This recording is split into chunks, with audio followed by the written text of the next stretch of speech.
రాష్ట్ర ప్రభుత్వాలను కేంద్రం అలర్ట్ చేసింది. సముద్ర తీర ప్రాంత పట్టణాలు అప్రమత్తంగా ఉండాలని సూచించింది.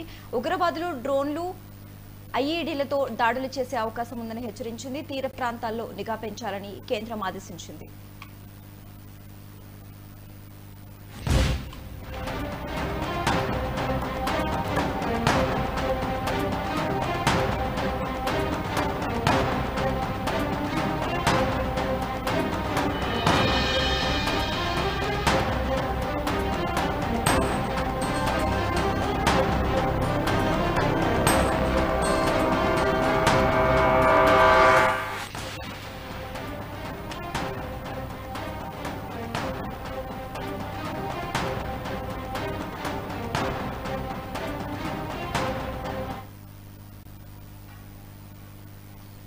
రాష్ట్ర ప్రభుత్వాలను కేంద్రం అలర్ట్ చేసింది. సముద్ర తీర ప్రాంత పట్టణాలు అప్రమత్తంగా ఉండాలని సూచించింది. ఉగ్రవాదులు డ్రోన్లు ఐఈడీలతో దాడులు చేసే అవకాశం ఉందని హెచ్చరించింది. తీర ప్రాంతాల్లో నిఘా పెంచాలని కేంద్రం ఆదేశించింది.